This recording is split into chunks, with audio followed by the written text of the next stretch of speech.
Why do people sabotage their own financial success? I get to work with so many people that are doing well and even people that are struggling financially and talk to so many people every single week. And this is something that massively fascinates me. I think if I was to go back to university, I'd study psychology to understand some of these things a bit better. But recently I was having a conversation with a business owner that was doing relatively well, and they started to feel pretty bad about the fact that they were doing well, which I thought was fascinating. But because I find it fascinating, instead of passing on that, I try to understand from them, why is that and what's going on. Now, this I think is one of the things that encourages us to self-sabotage ourselves when we're doing well financially.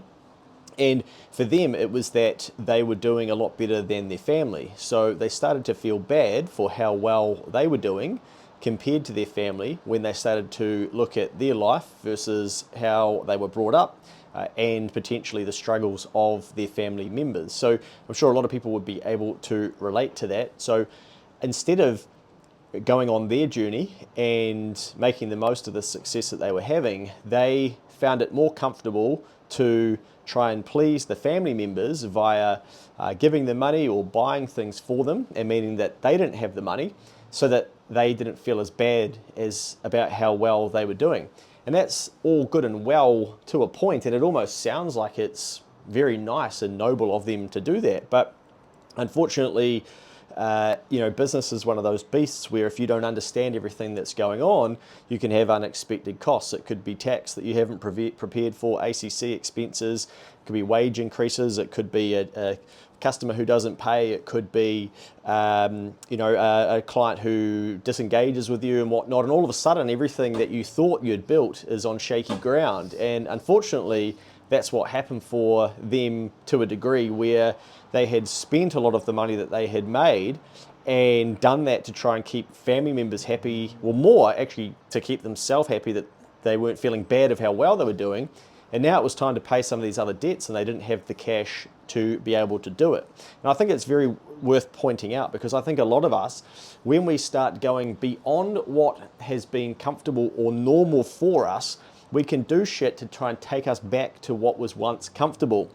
So as an example, for me, earlier on, I could get to about 10 grand worth of savings, and then I would seem to get stuck there and I'd feel a bit uncomfortable about having more than that, because that was about my sort of thermostat and what I was comfortable dealing with. So one thing that I had to do was install a belief into myself that come from somewhere, and why was that I thought like that, and how was that going to serve me if I wanted to have $100,000 or $1 million, and actually go on that journey and become that person. So I had to become that person ahead of actually doing it and thinking about this stuff. And I think it's a very subtle change that a lot of us have to remember. If you can map out your financial journey, you need to start acting and thinking like that person ahead of time, so that when you do get there, you don't freak out or feel bad about it or get confused or not feel comfortable, and then have regression to the mean where you go and give it all away, lose it, risk it, give it to family,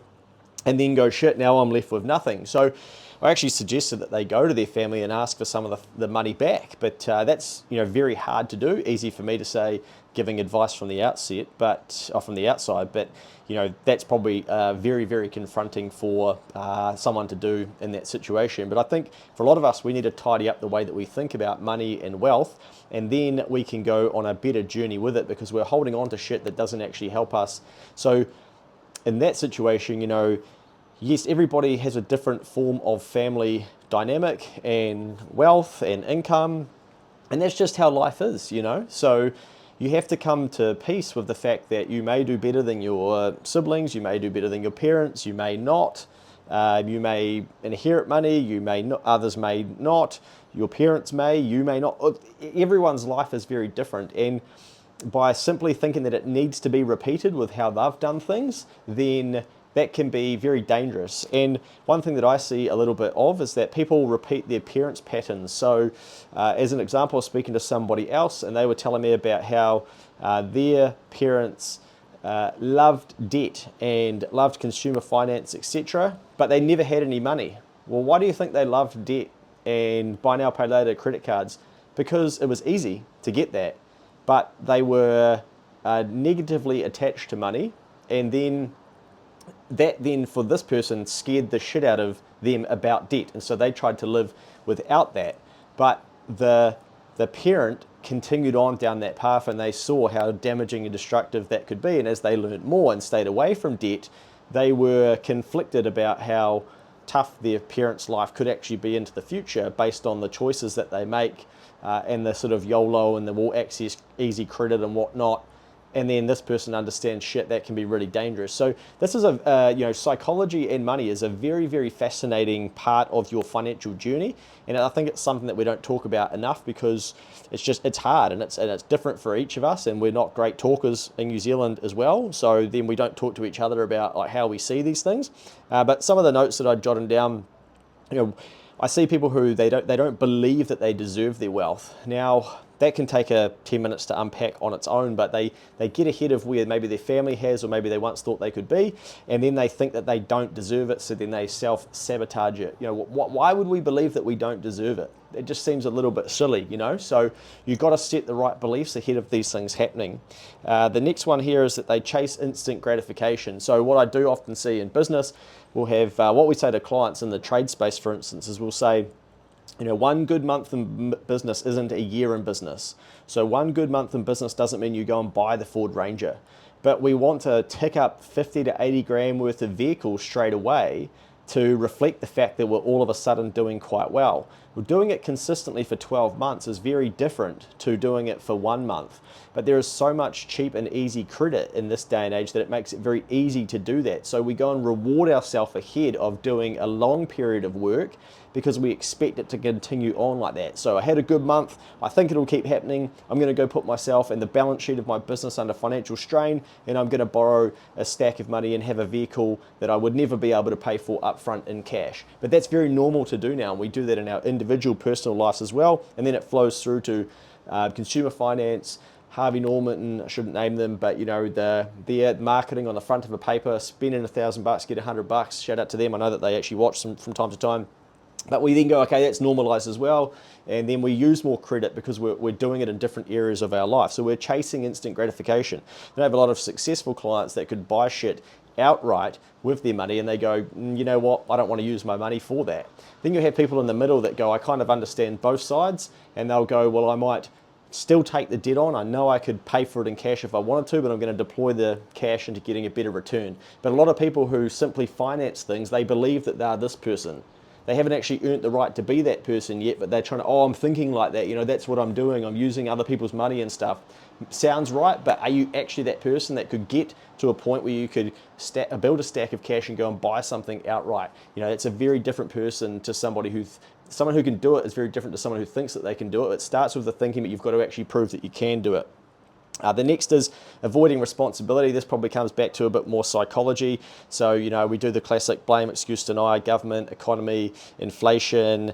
We don't take any action, ownership, accountability, because we don't think that it's in our control, right? And so as soon as things go wrong, bang, it's someone else's fault, and we stay there. And I see people do that all the time with things that they'll be doing, and they'll be like waiting for something to change in their life externally before they then take action when they could have been taking action the whole time. The other, they fear success itself. So they fear success itself. What that means is that they want to do all the action, but then they get scared when it happens, or if it happens, because, what about what my family says, or what about I've got to put myself out there on social media? What if people start asking me for things?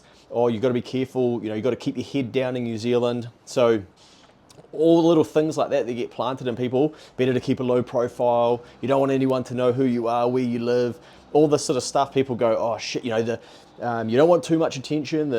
Once you do, people will come for you, and you're like, oh fuck, okay, I better keep myself, safe, and I better, I'm scared of success, and I'm scared that, if then I'm afraid people are going to have a crack at me, and so then we just limit ourselves and we self-sabotage ourselves from being able to get towards the true potential that we can actually be. So there's a few at a very high level that I often see.